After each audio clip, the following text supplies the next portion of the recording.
Hello student, मेरा नाम संतोष मंडल है। I welcome you all to my channel Santosh math. मैंने पिछले वीडियो में हमने चैप्टर 3 कॉम्प्लेक्स एनालिसिस हमने स्टार्ट कर दिए हैं, है ना। और चैप्टर 3.1 जो मैंने सब्जेक्ट बनाया है, जो टॉपिक मैंने लिया है, वो मैंने कवर कर दिया। एक इंटीग्रेशन कैसे हम करते हैं, है ना, वो सारे मैंने कुछ एग्जांपल्स आपको दिए थे और इम्पोर्टेंस कुछ चीज़ें मैंने आपको बताया। कंटूर्स क्या होते हैं, वो सारी चीज़ें मैंने आपको डिटेल में समझा दिया। अब मैं जा रहा हूँ चैप्टर 3.2 जो मैंने टॉपिक बनाया है, वो उसके ऊपर हम जाएंगे। और ये चैप्टर 3.2 से हमेशा एक क्वेश्चन तो आपको मिल ही जाएंगे, वो पार्ट 3 में भी या फिर पार्ट 4 में आप पार्ट सी में, पार्ट बी में आपको कहीं ना कहीं आपको हमेशा मिलेंगे।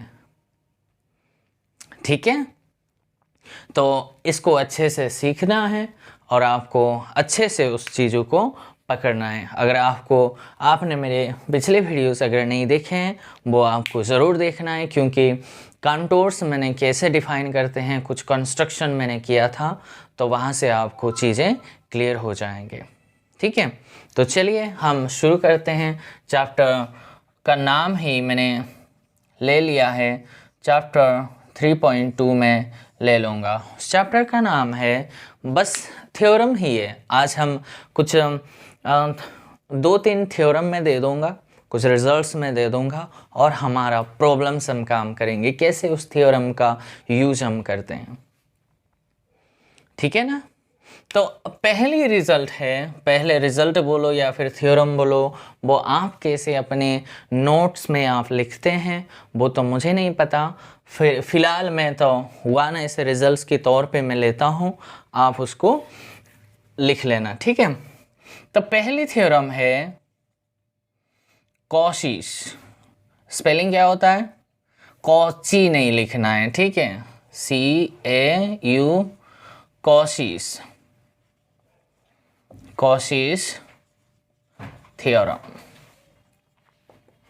ठीक है, this is very important theorem है।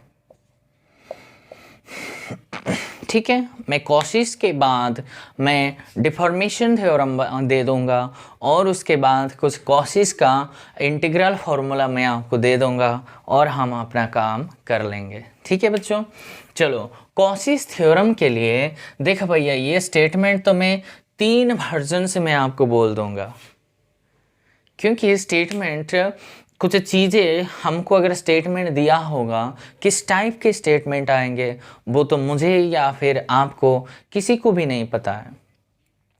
लेकिन कॉशी थ्योरम का 3 स्टेटमेंट मैं आपको दे दूंगा, और वो आप लिख लो। तो पहली स्टेटमेंट अगर मैं लिखूं, स्टेटमेंट 1 करके मैं अगर मैं लिखूं, तो ये कहता है, मान लो आपको क्या करना है, इसके मतलब इस फंक्शन का, कॉम्प्लेक्स फंक्शन का इंटीग्रेशन निकालना है। किसके अलोंग? एक कर्व आपको दिया होगा, उस कर्व के अलोंग अगर ये इंटीग्रेशन का वैल्यू आपको निकालना है, तो वो उसके हमेशा कॉशी थ्योरम ये कहता है, भैया इस इंटीग्रेशन का वैल्यू 0 आएगा। लेकिन कैसे, कब 0 आएगा? ऐसे वैसे थोड़ी ना हम ऐसे 0 लिख देंगे, कुछ रिक्वायरमेंट्स है ना। तो ये कंटूर क्या होना चाहिए? पहली बात तो ये क्या होना चाहिए? सिंपल क्लोज्ड कंटूर होनी चाहिए। देखो अब तो सारा का सारा खेल सिर्फ और सिर्फ कंटूर के ऊपर ही हम करेंगे। इसीलिए मैंने बहुत अच्छे से पिछले वीडियोस में मैंने आपको समझा दिया कि क्लोज्ड कंटूर होता क्या है, वो आपको तो आना चाहिए। मैं यहाँ और डिटेल में बात नहीं करूँगा। सिंपल इसलिए है कि इंटरसेक्शन कर्व के अंदर ऐसे चीज़ आपको नहीं मिलनी चाहिए। दैट मीन्स सिंपल इसलिए यूज किया गया है that there does not intersect between any two curves, ये between the curves, है ना। तो कर्व्स के बीच में कभी भी इंटरसेक्शन नहीं होनी चाहिए, इसीलिए सिंपल। क्लोज का मतलब क्या है, जहाँ से शुरू करते हो आप जैसे मर्जी कर्व बनाओ वहाँ से ख़त्म होनी चाहिए। ये ऐसे नहीं, मैंने कंटूर बताया था, शेप डजेंट मैटर, आप जैसे भी शेप बना सकते हो, लेकिन क्लोज का मतलब जहाँ से शुरू करते हो वहाँ ख़त्म होनी चाहिए। और कंटूर का मतलब मैंने बता दिया क्या है, ये एक रेगुलर आर्क होता है, राइट बच्चों। डिटेल में मैंने पिछले वीडियो में बात किया है, इसलिए मैं थोड़ा सा इसका मतलब समझा दिया, सिंपल इसलिए कि आपको जो कंटूर दिया होगा वो इस ऐसी सिचुएशन नहीं दिया होगा। अगर क्लोज इसलिए कि क्योंकि आपका कंटूर ऐसी होनी चाहिए, जहाँ से शुरू होता है वहाँ ख़त्म होनी चाहिए।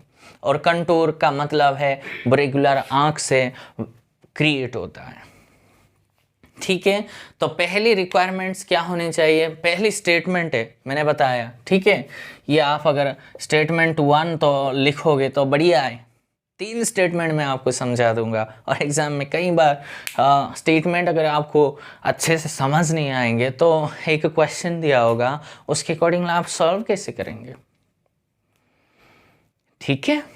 तो ये है पहली बात, तो ये इस फंक्शन का integration according along the curve this हमेशा 0 आएंगे, कब, if this curve must be simple closed contour. दूसरी बात, ये पहली बात है। दूसरी बात मैं यहाँ लिख दूंगा कि भैया ये जो फंक्शन दिया है ना बच्चों, ये जो function F of Z must be analytic होना चाहिए। एनालिटिक कहाँ, देखो ये लाइन में आपको समझा दूंगा, विथ इन एंड ऑन सी। ये गालियन साहब का कितनी बड़ी अच्छी लाइन है ना, ब्यूटीफुल लाइन उसने लिखा है ये, विथ इन एंड ऑन सी। मतलब ये अगर कोई मेरा, सॉरी ये तो इंटरसेक्स बन गई है, मान लो ये मेरी कंटूर अगर मैं बोलता हूँ, अगर ये कोई क्लोज्ड कंटूर है, हाँ सिंपल है तो इंटरसेक्शन भी नहीं है, तो क्या क्लोज है, बिल्कुल है क्लोज है। क्या ये कंटूर है, बिल्कुल है contour, regular finite number of regular आंख से बना है तो कंटूर है। तो वो बोलता है विथ इन एंड ऑन सी, मतलब बाउंड्री का और अंदर का पॉइंट्स पे आपका फंक्शन एनालिटिक होनी चाहिए। मैंने बताया था जिसको एनालिटिक फंक्शन का डेफिनेशन नहीं आता है वो तो कॉम्प्लेक्स एनालिसिस सीख ही नहीं पाएगा। नो, इट्स नॉट पॉसिबल, ठीक है। और देखो ये फंक्शन क्या होना चाहिए, मान लो इस फंक्शन को इंटीग्रेट करना है इस कर्व के अलोंग, तो मुझे रिक्वायरमेंट्स क्या है, ये तो फुलफिल हो गई, और दूसरी रिक्वायरमेंट्स भी तो फुलफिल करनी है। वो क्या कहता है, ये फंक्शन एनालिटिक होनी चाहिए किस पर, विथ इन एंड ऑन सी। पहली स्टेटमेंट का यही तो खासियत है, मतलब बाउंड्री में भी ये जो बाउंड्री दिखाई दे रहा है वो सारे बाउंड्री के पॉइंट्स पर भी ये फंक्शन एनालिटिक होनी चाहिए। और ख़ास सिर्फ और सिर्फ बाउंड्री नहीं, अंदर की ये जो कंटूर के अंदर के सारे पॉइंट्स पर वो फंक्शन अगर एनालिटिक है और ये अगर क्लोज्ड कंटूर है तो आप जैसे मर्जी फंक्शन दो, वो फंक्शन का इंटीग्रेशन हमेशा 0 ही आएंगे, ये कॉशी ने कहा। तो उसको अगर आप लिखोगे, कैसे लिखोगे मुझे बताओ। A complex let the function f of z is analytic within and on a simple closed contour C, then this integration of f of z dz is equals to 0, ऐसे लिखोगे पहली स्टेटमेंट, ठीक है बच्चों। दूसरी स्टेटमेंट अगर मैं दे दूं आपको, वो आप लिख लेना क्योंकि वर्ड्स में आते, ठीक है। तो आप लिख लेना, ये कहता है suppose that if A function f of z is analytic in a simple connected domain D, and then अगर ये फंक्शन आपका सिंपल कनेक्टेड डोमेन डी से अगर कोई फंक्शन आपका एनालिटिक है, देन ये रिजल्ट कहता है, then for every simple closed contour C in D integration over C f of z dz is equals to 0 आएंगे। ये दूसरी स्टेटमेंट है कॉशी का। क्या उन्होंने बोला? Suppose that a function f is analytic in a simple connected domain D। मैंने उस सिंपल कनेक्टेड डोमेन को मैंने सारी बातें बता दी, वो सारे वीडियोस को आपको देखना है। जगह जगह अगर मैं सिंपल कनेक्टेड क्या है भाई ऐसे बोलते रहूँगा ना, बूढ़े हो जाऊँगा मैं, ठीक है? तो इसलिए suppose that a function f is analytic in a simple connected domain D, then for every simple closed contour C के लिए, C किस पे? डोमेन, वो डोमेन के अंदर है, उसके लिए ये फंक्शन का इंटीग्रेशन हमेशा 0 ही आएंगे। This is the second statement of a Cauchy theorem. And the last theorem मैंने बता दिया, ये फास्ट है, और इसको ही जो थर्ड स्टेटमेंट मैंने जो थर्ड है वो यही तो मैंने बताया। If a complex function f of z is analytic in a simple closed contour C, then integration this is always 0. यही है, this is the power of A Cauchy ने इतने बड़े अच्छे से काम किया। और आप बीएससी अगर पढ़ रही हो, आप उसका प्रूफ कॉलेजेस में आपको मिल जाएंगे, हर एक किताब में आपको मिल जाएंगे। लेकिन ब्राउन चर्चिल साहब का किताब या फिर पुन्नुसामी का किताब अगर आप फॉलो करते हो, वहाँ से बहुत अच्छे आप ना स्टैंडर्ड किताब पढ़ना सीखो। क्योंकि आप स्टैंडर्ड किताब इसलिए पढ़ने को डरते हो क्योंकि आपका बेस इतने मजबूत नहीं है। क्योंकि वो जो स्टैंडर्ड बुक्स में जो चीज़ें लिखी होती है ना, बहुत मतलब बहुत सारे लॉजिक के ऊपर वो लिखते हैं। वो लैंग्वेज इतनी साफ़ सुथरी होती है जो कि हमारी मैथमेटिकल लैंग्वेज हमारा इतने अच्छे नहीं है। इसीलिए जब एक पन्ने पलटते हैं स्टैंडर्ड ऑथर्स की बुक्स, वो हमको डर लगता है, नींद लग जाता है हमको। प्रॉब्लम उनकी नहीं है, हमारी प्रॉब्लम है। एजुकेशन का सिस्टम ये ऐसी बन गई कि ये एग्ज़ाम में ऐसे ऐसे क्वेश्चन आएंगे, आप रट दो चली जाओ। नहीं, ठीक है बच्चों, हम सीखेंगे और हमारी बेस को तैयार करते हुए हम जहाँ भी खड़े होंगे, जिसको भी पढ़ाएंगे उस हर एक स्टूडेंट्स का बेस को हम बिल्ड अप करने के लिए ट्राई करेंगे। राइट? यही है, तो एक ऐसे दिन आएंगे आपको आपके सारे स्टूडेंट्स स्टैंडर्ड ऑथर की किताब हमेशा पढ़ने की इच्छाएं रखेंगे। ठीक है, ये कॉशी ने ऐसे काम किया है। तो दूसरी रिजल्ट्स अगर मैं आपको दे दूं तो ये रिजल्ट कहता है, सेकंड रिजल्ट ये होता है कि डिफॉर्मेशन, ये तो बताना ही पड़ेगा, डिफॉर्मेशन ऑफ कंटूर। ये होता क्या है डिफॉर्मेशन ऑफ कंटूर? मैं आपको थोड़ी समझा दूंगा, उसके बाद मैं उस पर आपको ये जो स्टेटमेंट क्या है वो आपको मैं बुलवा दूंगा, आप पोज करके वो लिखना है। ठीक है, चलो। ये कहता है, मान लो ये आपके पास कोई क्लोज्ड कंटूर है। क्या ये क्लोज्ड कंटूर है? क्या ये कंटूर है? बिल्कुल है। सिंपल है? हाँ जी। क्या क्लोज है? हाँ जी। समझ गई हो बात को?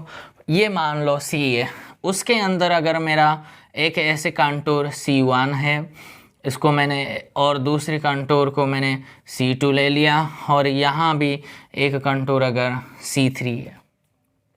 राइट? ये डिफॉर्मेशन ऑफ ए कंटूर, ये नाम क्या है? डिफॉर्मेशन मतलब डिफॉर्म करना है, हमको कुछ बनाना है, एक नई कंटूर को बनाना है।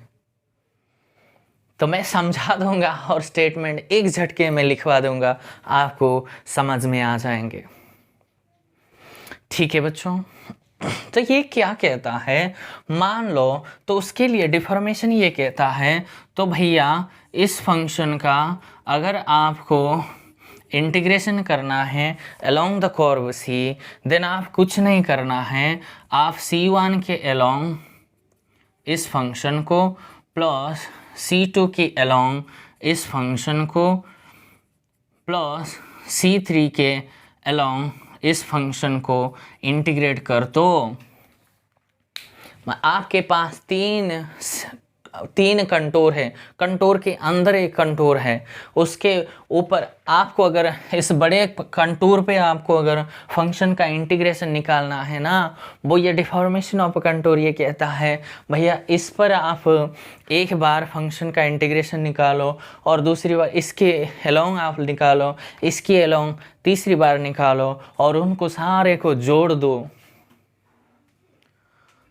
और जो आंसर्स आएंगे ना, समझ गए, ये जो आंसर्स आएंगे ना, वो आंसर जितना आएंगे राइट हैंड साइड में लेफ्ट हैंड साइड में यही आएंगे।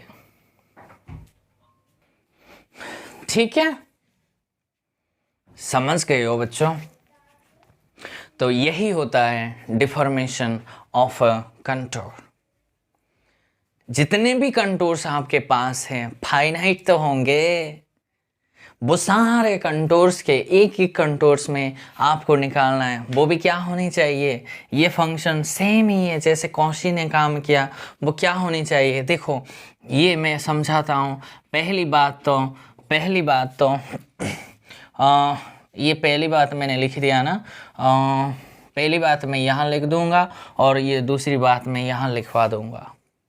ठीक है, तो इसके लिए डिफॉर्मेशन ऑफ कंटूर को यूज़ करने का परमिशन आपको तब मिलेंगे जब ये क्या होना चाहिए, ये आपके पास सिंपल क्लोज्ड कंटूर होनी चाहिए। SSC मतलब स्टाफ सिलेक्शन, ये क्या होता है, SSC एक एग्ज़ाम होता है ना, स्टाफ सिलेक्शन कमीशन, या फिर क्या होते हैं, मैं तो नहीं पढ़ा है इसलिए, लेकिन मैंने जो शॉर्ट फॉर्म लिखता हूँ उसका मतलब ये कंटूर क्या होनी चाहिए, ये आपके पास सिंपल होनी चाहिए, क्लोज होनी चाहिए, और वो कंटूर, हाँ जी ये तो बड़े वाला वो सेटिस्फाई करता है। और ये जो CI होता है ना, मान लो दैट मीन C1 C2, ये जो C3 होते हैं ना, ये भी क्या होनी चाहिए, ये सिंपल क्लोज्ड कंटूर होनी चाहिए। जितने भी कंटूर्स दिया होगा आपके बीच में, और ऐसे नहीं है CI इंटरसेक्शन CJ अगर करोगे ना, वो फाई आना चाहिए, I is not equals to J के लिए। क्या लैंग्वेज है ये, समझ रही हो बच्चों? मतलब इनके जो जितने भी कंटूर्स के अंदर है वो आपस में इंटरसेक्ट मतलब डिसजॉइंट होनी चाहिए। वो ऐसे सिचुएशन नहीं बनना चाहिए, सर ये भी एक कंटूर है इसको मैं C4 दूंगा, नहीं जी ऐसे आपको अलाउड नहीं है।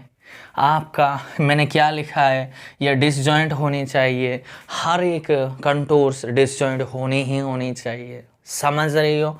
और ये मिटा दो। ठीक है बच्चों, सेकंड थिंग आपका क्या होना चाहिए, ये फंक्शन आपका एनालिटिक होनी चाहिए। किस पर? देखो मैं समझाऊंगा। इस कंटूर के जो बाउंड्री का पॉइंट है ना उस पर, और अंदर के सारे पोर्शन में आपका फंक्शन एनालिटिक होनी चाहिए। और ये जो छोटे छोटे कंटूर्स हैं ना, इसके बाउंड्री पॉइंट और अंदर का पॉइंट मत लेना, समझ रही हो? ये जो छोटे छोटे कंटूर्स हैं ना, उसके सिर्फ और सिर्फ बाउंड्री पॉइंट्स पर ये फंक्शन एनालिटिक होनी चाहिए। मतलब मैं आपको एक लैंग्वेज अगर मैं कह दूंगा, आप अभी तक मैंने आपको सिंगुलरिटी क्या मैंने नहीं पढ़ाया, लेकिन आप इतने भी अनपढ़ तो हो ही नहीं है, कभी सिंगुलरिटी का नाम ही नहीं सुना है। ये होता है कि जिस पॉइंट पर फंक्शन एनालिटिक नहीं होता है उस पॉइंट को ही सिंगुलर पॉइंट कहते हैं ना। तो अगर इस फंक्शन का कोई सिंगुलरिटी अगर मिलता है आपको ना, यहाँ कहीं बाहर पड़े होनी चाहिए, यहाँ, या फिर कोई बाहर पड़ी होनी चाहिए, या फिर अंदर होनी चाहिए। सिंगुलर पॉइंट आपका अंदर नहीं होनी चाहिए बच्चों। तब जाकर अगर इतने रिक्वायरमेंट्स आपके फुलफिल होते हैं तो you are able to use the deformation of a contour. वो क्या कहता है भैया, जितने कंटूर्स हैं वो छोटे छोटे कंटूर्स में आप फंक्शन का इंटीग्रेशन निकाल लो और उनका सम कर दो। वो जितने आएंगे ना वो पूरे इस फंक्शन का, वो सेम फंक्शन का पूरे कंटूर का वैल्यू ही है वो। ठीक है, बात समझ रही हो? इतने जो मैंने चीज़ें आपको बताया वो क्लियर हुआ होगा मेरे ख्याल से। और अब आप लिख लो कि डिफॉर्मेशन ऑफ कंटूर होता क्या है। ये होता है, suppose C, C1, C2 dot dot dot Cn आपके पास अगर सिंपल क्लोज्ड माने क्लोज, ये कर्व होता है ना बच्चों, ये हमेशा डायरेक्शन एंटी क्लॉकवाइज ही होते हैं। ठीक है, ये जो जितने फॉर्मूलेस में बनाता हूँ वो सारे के सारे एंटी क्लॉकवाइज है ऐसे। ठीक है, मैं क्लॉकवाइज के लिए बता दूंगा आपको बाद में। ठीक है, तो suppose C, C1, C2 dot dot जितने भी contour Cn are curves, simple curves है ना, enclosed in anti clockwise direction, या फिर orientation in anti clockwise direction, या फिर आप ऐसे बोल दो ना, suppose C, C1, C2, C3 are simple closed contour. इससे बढ़िया सवाल, बढ़िया लैंग्वेज क्या हो सकता है अगर ऐसा है, सच दैट ये जो ईच CI, ये जो C1, C2, C3 ये कहाँ है, are interior to C and but the all the regions, ये रीजन भी तो बोल सकते हो, all the region C1, C2 have no points in common, इनके बीच में कोई आपका कॉमन नहीं मिलेंगे, यानी कि C1 और C2 के बीच में ऐसा कोई नंबर ऐसा नहीं मिलेगा, ये हमेशा फाई ही आएगा। दूसरी कंडीशन, ये तो कंटूर के लिए इंफॉर्मेशन हो गया। Suppose that the function f is analytic, कहाँ पर एनालिटिक, ऑन, देखो ऑन C, ऐसे बोलो, suppose that f is analytic at on each contour, ये इस पर भी एनालिटिक, इस पर भी, इस पर भी, इस पर भी, on each contour and each point interior to the C but exterior to all the C के, यही तो लैंग्वेज है। वो फंक्शन आपका C के बाउंड्री पर भी, ईच पॉइंट, ईच कंटूर मतलब इस पर भी, इस पर भी, इस पर भी, इस पर भी होनी चाहिए। दूसरी बात, at each points interior to the C के अंदर के points and exterior to all the C के। देन ये कहता है, अगर मैं इसको जनरलाइज अगर मैं करता हूँ तो उसको भी मैं जनरलाइज कर दूंगा।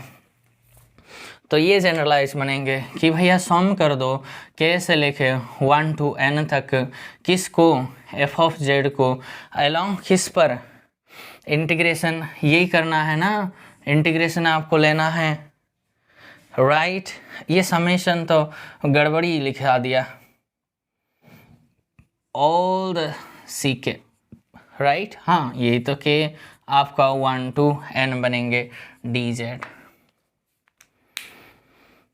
ठीक है बच्चों, इतने बात समझ आ गया होगा।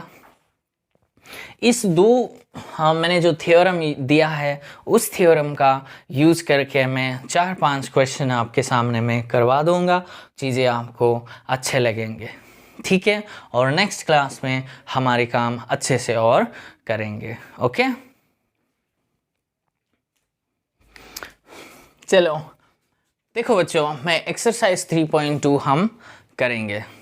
ओके, तो मैंने आपके सामने 1 2 3 7 क्वेश्चन मैंने लिया है, 4 5 6 7 क्वेश्चन मैंने लिया है, और डिफरेंट काइंड्स ऑफ प्रॉब्लम्स मैंने लिया है, और कई सारे आपके पास किताब अगर है तो आप वो ले सकते हो। और एक इन्फॉर्मेशन भी आपको मैं दे दूंगा, अगर किसी बच्चे को अगर ऐसा नोट्स बुक चाहिए, बुक्स या फिर मेरे जो मैं जिस पर प्रिपेयर करता हूँ और मेरे अपने नोट्स अगर आपको चाहिए, वो आप मुझे कांटेक्ट कर सकते हैं। उसके लिए फ्री नहीं है, उसके लिए पेड आपको करना पड़ेगा, क्योंकि उसके ऊपर हमने बहुत सारे काम किए हैं, इसीलिए हम उसको कुछ वैल्यू अमाउंट रखे हैं। आप अगर चाहिए तो वो आप मुझे कांटेक्ट कर सकते हो, ठीक है।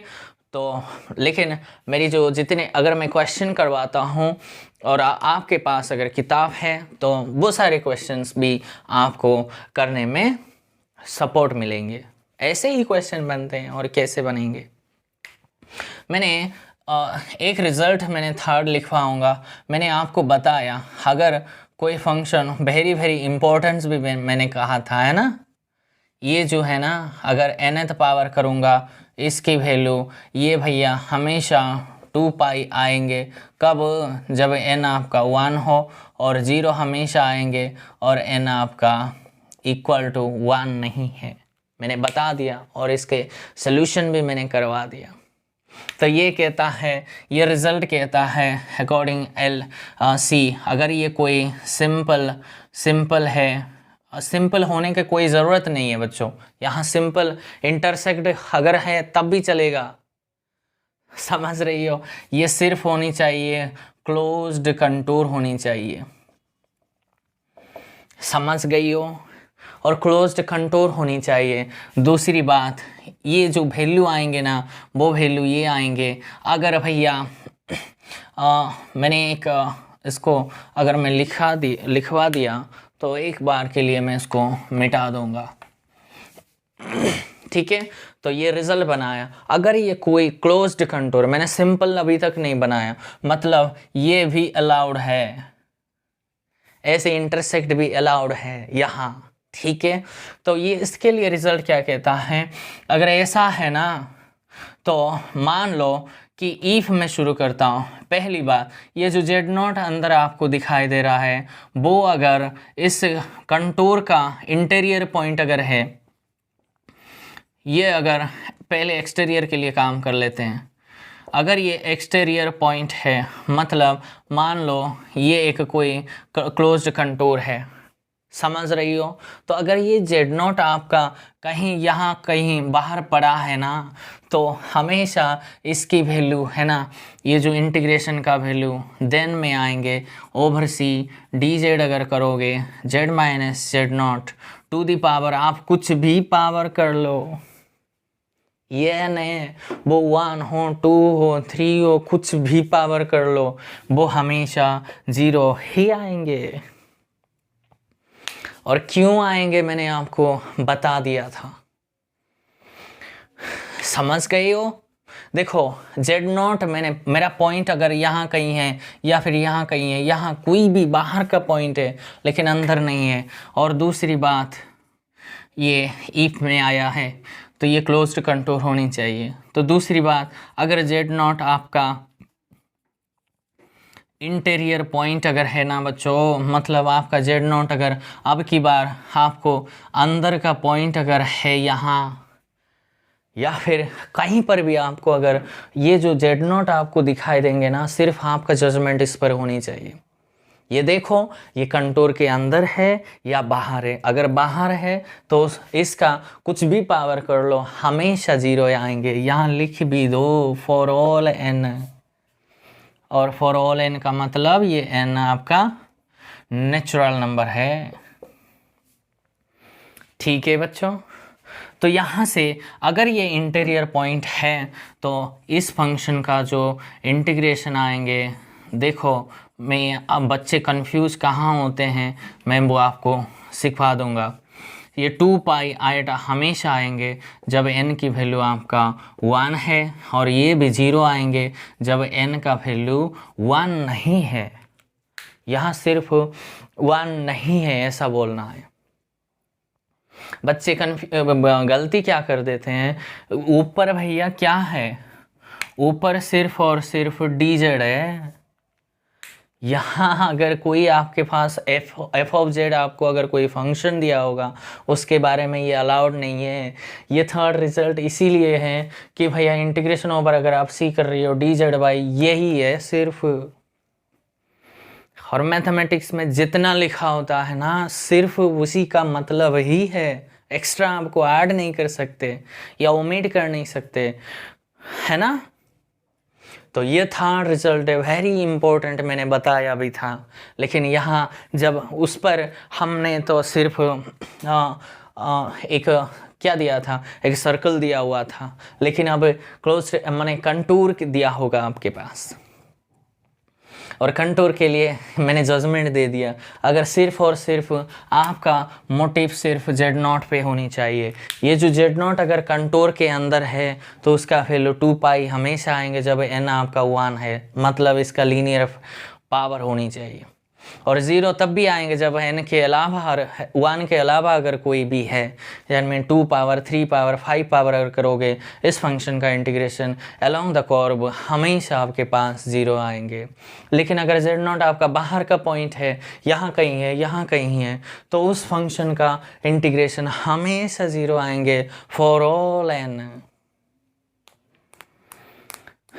ठीक है बच्चों, अब चलते हैं हम क्वेश्चन के ऊपर। ओके,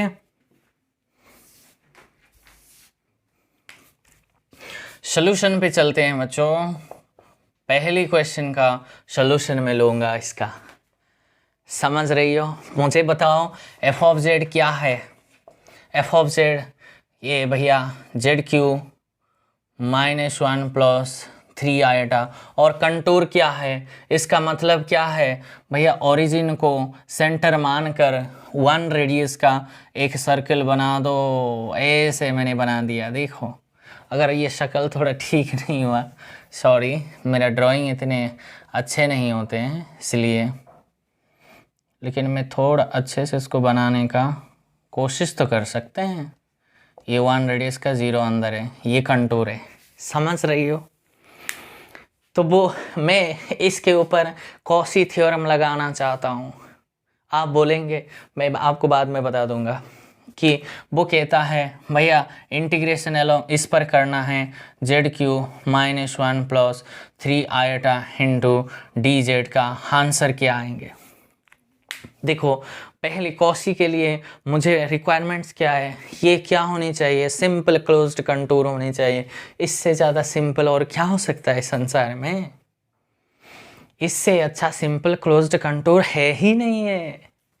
ऐसे ही तो क्वेश्चन हमेशा आएंगे बच्चों।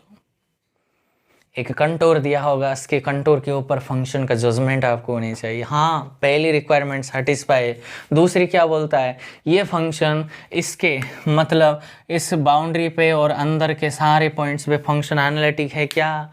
भैया ये फंक्शन तो पॉलिनोमियल है, मैंने बता दिया। पॉलिनोमियल तो एंटायर फंक्शन होते हैं भैया, ये तो पूरे कॉम्प्लेक्स प्लेन में एनालिटिक है। इस पर क्या बात कर रही हो, अगर इस पर आप बोल रहे हो हाँ जी इस पर तो एनालिटिक है, तो ये कहता है कॉशी ने ये कहा है अगर इतने दो रिक्वायरमेंट्स अगर फुलफिल है, इस फंक्शन का इंटीग्रेशन हमेशा 0 ही आएंगे। देखो आंसर एक ही लाइन में, लेकिन सोचना कितने सारे। कोई बच्चा कहता है सर आपने हम इस फंक्शन को तो आपने पहले 3.1 एक्सरसाइज में लाइन इंटीग्रल सिखाए थे। हाँ जी सिखाया था। उस एलोंग अगर हम करेंगे तो क्या नहीं होगा, बिल्कुल होगा जी, किसने मना किया। तो आप क्या करते हैं भैया, इसको मोड z को = 1 लेते हैं, तो z की वैल्यू आपके पास क्या होता, r का वैल्यू क्या है 1, दैट मीन्स 1 × e⁻θ रखते हैं, और थीटा को आप 0 से 2π वेरी करवाते हैं। राइट जी बच्चों। और ये सर्कल का पैरामीटराइजेशन क्या होता है सर, पैरामीटराइजेशन ये होता है z ऑफ थीटा या फिर z of t, z = z0 plus r × e⁻θ होता है। जेड नॉट क्या है 0 है, प्लस आर क्या है 1 है, तो ईर्द बराबर आयटा थीटा तो बना। तो डी जेड क्या बनेंगे, डी जेड आपके पास ये बनेंगे सर आयटा इंटू ईर्द बराबर eta theta into D theta बना। आपको क्या चाहिए था, एक जेड चाहिए था और एक डी जेड चाहिए था, और इस सारे का वैल्यू अगर आप यहाँ पुट कर देते, इंटीग्रेशन आपका 0 से 2 पाई चलता, और ये जेड क्यूब का मतलब क्या होता है, ईर्द बराबर 3 आयटा थीटा बनता, -1 प्लस में 3 आयटा की पावर में आयटा इंटू ईर्द बराबर थीटा डी थीटा यही बनता। और आप देखेंगे इस इंटीग्रेशन को अगर आप सॉल्व करेंगे और लोअर लिमिट और अपर लिमिट अगर आप यूज करेंगे, मैं गारंटी दूंगा इसका आंसर आपको 0 मिलेंगे ही मिलेंगे। लेकिन ऐसा क्यों करते हैं भैया, हमारी एग्ज़ाम ऑब्जेक्टिव है, ये प्रोसीजर अगर आप करते हो ना तो बूढ़े हो जाओगे। 3 घंटे हैं आपके साथ, आपके पास सिर्फ 3 घंटे हैं परफॉर्मेंस करने के लिए, सबके लिए है वो यूनिफॉर्म टाइम है। तो इसीलिए कॉशी अगर मुझे अगर कॉशी थ्योरम पता है, मैंने कंटूर को देखूंगा क्या सिंपल क्लोज्ड है, हाँ बिल्कुल है, क्या ये फंक्शन इस डोमेन इस कंटूर के अंदर एनालिटिक है, हाँ जी है, तो कॉशी कहता है इसका इंटीग्रेशन 0 आएगा। इतने महाभारत करने का कोई ज़रूरत नहीं है। ठीक है बच्चों, हो गई क्वेश्चन नंबर 1। अब क्वेश्चन नंबर 2 पे चलते हैं। हो गया बच्चों, क्वेश्चन नंबर 1 हो गई। अब आते हैं क्वेश्चन नंबर 2 पे। देखो कंटूर अभी भी यही है, मैंने अच्छे से बना दिया आपके लिए। और ये देखो फंक्शन ये है, तो ये बोलता है कि फंक्शन पहले मुझे लिखवा दो। एफ ऑफ जेड क्या है, जेड अपॉन 2z प्लस में 3a।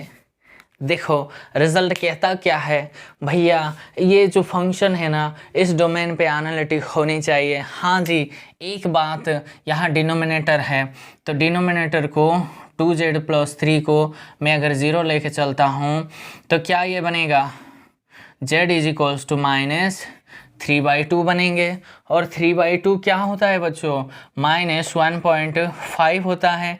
ये -1.5 तो बाहर कहीं पड़े हैं, ये 1 है, ये -1 है, तो -1.5 तो यहाँ कहीं होंगे, राइट जी।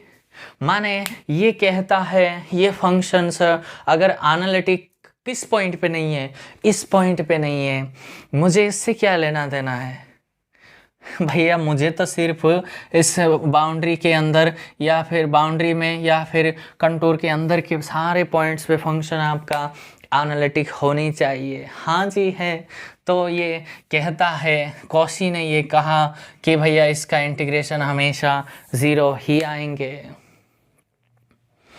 और फिर से मैं आपको बता दूंगा, पहली चैप्टर में 3.1 में जब मैंने जेड को पैरामीटराइजेशन को पुट करते चला, वैसे भी आप अगर करोगे तब भी 0 ही आएंगे। देखो आप चेक करके देखो, आपके पास अभी प्रैक्टिस सेशन में हो, प्रैक्टिस मैच में हो, तो वो भी आपको वेरीफाई कर लो। मेरे सारे यहाँ जो मेरे नोट्स दिखते हो ना, मैंने डिटेल में अपना काम किया है, समझ रही हो, ऐसे वैसे नहीं है सारे। मैंने गुरुजी ने कहा कि ऐसे करो भी तब भी जी आएंगे, मैंने वेरीफाई किया, हाँ आ गया, लेकिन बहुत टाइम कंज्यूमिंग होता है।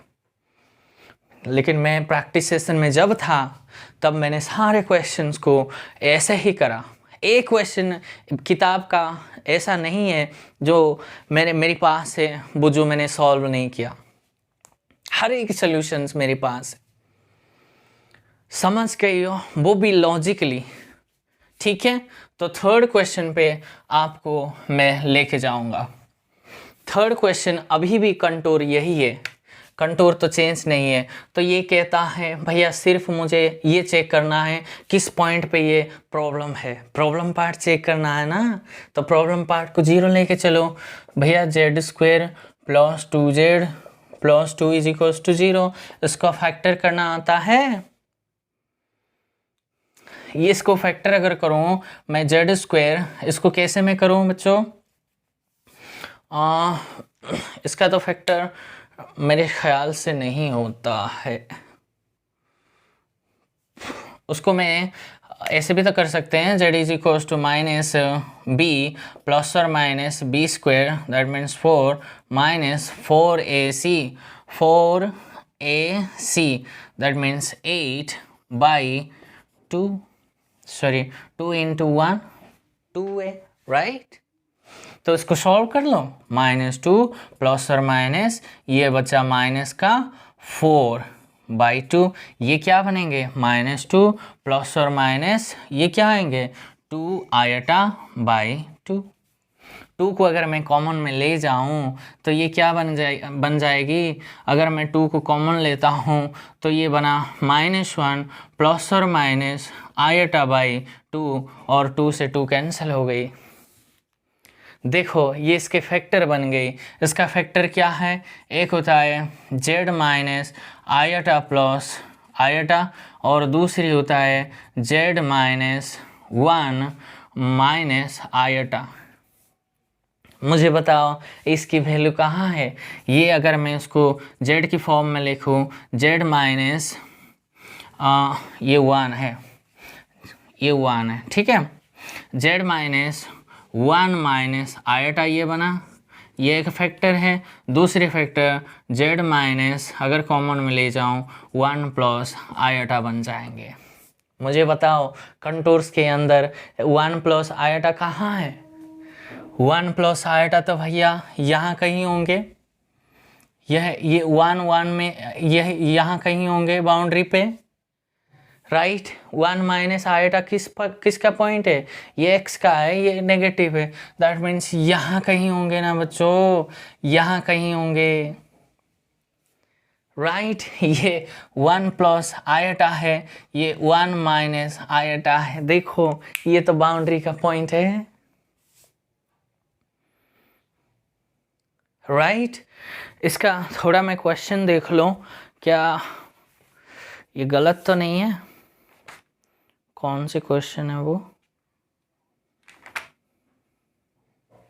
ठीक है, क्वेश्चन में कोई गड़बड़ी नहीं है, यही है भैया। देखो ये पॉइंट तो कोई दिक्कत की बात नहीं है, क्या इस पॉइंट पे फंक्शन एनालिटिक नहीं है ना जी, वो बाउंड्री का पॉइंट भी है। तो अब मुझे बताओ इस फंक्शन का यहाँ मैं आंसर लिखवा दूंगा आपके पास। ये जो आएंगे ऊपर तो कोई प्रॉब्लम नहीं है, ऊपर तो पॉलिनोमियल है, नीचे भी पॉलिनोमियल है, और मैंने रेशनल फंक्शन का डेफिनेशन दिया था, पॉलिनोमियल ओपन पॉलिनोमियल का फंक्शन एनालिटिक होता है कब? जब डिनोमिनेटर पार्ट्स आपका नॉन जीरो है। भैया ये तो इस पॉइंट पे प्रॉब्लम था, लेकिन वो पॉइंट तो बाउंड्री का है, और ये कॉशी ने कहा वो फंक्शन आपका बाउंड्री पे और अंदर के सारे पॉइंट्स पर फंक्शन एनालिटिक होनी चाहिए। हाँ जी है, तो कॉशी ने कहता है इसका इंटीग्रेशन हमेशा 0 ही आएंगे। समझ गई हो? इसका सिंगुलर पॉइंट क्या है, किस पॉइंट प्रॉब्लम है? z is equals to 4। भैया ये 4 तो पॉइंट कहाँ यहाँ कहीं पड़े होंगे, उससे मुझे कोई प्रॉब्लम नहीं है। इस कंटूर के अंदर तो फंक्शन एनालिटिक है, इसका आंसर भी 0 ही आएंगे। देखो कितने आसान से क्वेश्चन सॉल्व हो जाते हैं। लेकिन अगर हम इस क्वेश्चन को चैप्टर 3.1 में मैं काम करता तो ये तो महाभारत हो जाएगा भैया, इतने थोड़ी ना आसान है, वो तो 1-1.5 पेज 2 पेज खा जाएगा हमारा। लेकिन देखो एक ही लाइन में अगर कॉन्सेप्ट आपको आता है, रिजल्ट आपको आता है, तो एक ही लाइन में आपका आंसर मिल जाएंगे। ठीक है जी, अब इस पर आ जाते हैं। देखो इस क्वेश्चन का लॉजिक आपको मैं समझा देता हूँ। देखो ये जो क्वेश्चन दिया है ना, ये भी हो गया, ये भी हो गया। अब ये क्वेश्चन ये कहता है, देखो ये एक कंटूर उसने दिया है मुझे, ये कंटूर है। देखो भैया ये ऐसे जा रहा है ना, ये -2 पॉइंट है, ये 2 आयटा, -2 आयटा, यहाँ का पॉइंट क्या है 2 आयटा, राइट।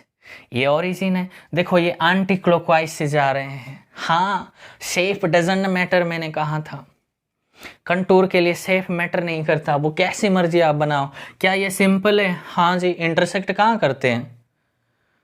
दोनों में तो कोई इंटरसेक्ट नहीं भैया। इंटरसेक्ट मत, ऐसे कहाँ सिचुएशन ऐसे क्रिएट होता है क्या ऐसे? भैया ये तो सिंपली ऐसे जा रहा है। अगर मैं इसको लिखूं तो कुछ नहीं है, बस ये सर्किल है। लेकिन ये कंटूर उसने मेंशन किया कि इस कंटूर के अंदर आप अपना काम करो। ठीक है, काम करवा देंगे। तो फंक्शन क्या है? इंटीग्रेशन ओवर जी सी 1/z dz का इंटीग्रेशन मुझे चाहिए। बात समझो, ये कैसे हम करेंगे? देखो भैया, ये एंटी क्लॉकवाइज से जा रहा है। हाँ जा रहा है। तो भैया इस इंटीग्रेशन को अगर मैं ऐसे लिख दूं, क्या आपको कोई प्रॉब्लम है? आपको कोई प्रॉब्लम है क्या? और देखो अब क्रिएट हो गया रिजल्ट 3 का फायदा उठाऊंगा ना यहाँ और अब के कॉशी थ्योरम का यूज मैं नहीं करूंगा। अब रिजल्ट 3 लग जाएगी। और रिजल्ट 3 मैंने क्या बताया? अगर ये z0 क्या है?